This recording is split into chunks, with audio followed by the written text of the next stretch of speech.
નમસ્કાર દર્શક મિત્રો, હું છું એન્કર અર્પિતા પટેલ। દેશભરના તાજા અને સચોટ સમાચાર આપણી ભાષામાં જોવા માટે A1 અભિપ્રાય ન્યૂઝમાં આપનું હાર્દિક સ્વાગત છે। હવે જોઈએ મુખ્ય સમાચાર। થોડા દિવસ પહેલા ભૂગર્ભ ગટર પાઇપલાઇન મુદ્દે સામસામા આક્ષેપ થયેલ। સરપંચ દ્વારા ભૂગર્ભ પાઇપલાઇનનું કામ બંધ કરાવેલ। ઉપસરપંચ જતીન ભાલોડિયા સહિત 7 ગ્રામ પંચાયત સભ્યોએ આજે અચાનક રાજીનામા આપી દેતા મોટી પાનેલીમાં ખળભળાટ મચી ગયો।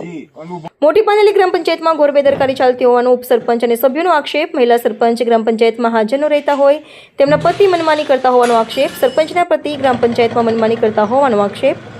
મોટી પાનેલીમાં છેલ્લા 6 મહિનાથી સ્વચ્છતાનો અભાવ, અનેકવાર સરપંચ કહેવા છતાં સરપંચ ધ્યાન ન આપતા હોવાનો આક્ષેપ। સફાઈ માટેનો કોન્ટ્રાક્ટ આપી દીધો હોવા છતાં કામ કરાવતો હોવાનો ઉપસરપંચનો આક્ષેપ।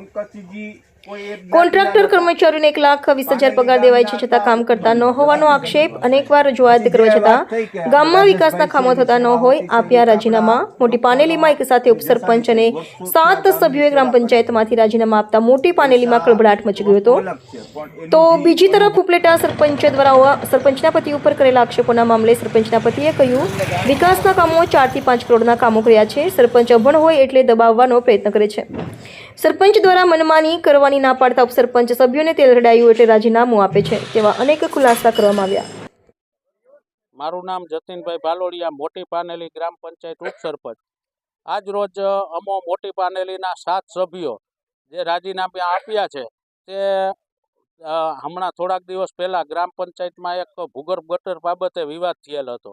જે ખીલાશ્રીવાળો રોડ બનતો હતો એમાં ભૂગર્ભ ગટરની ત્યાંના સ્થાનિક લોકોની માગણી હતી, જે અમો ત્યાં તાલુકા પંચાયતમાંથી ભૂગર્ભ ગટર પાસ કરાવી અને કામગીરી ચાલુ કરેલ હતી, પણ એમાં પણ સરપંચના પતિએ તે કામગીરી બંધ કરાવેલ હતી, જેથી કરીને તે કામ અત્યારે ખોરંભે પડેલ છે।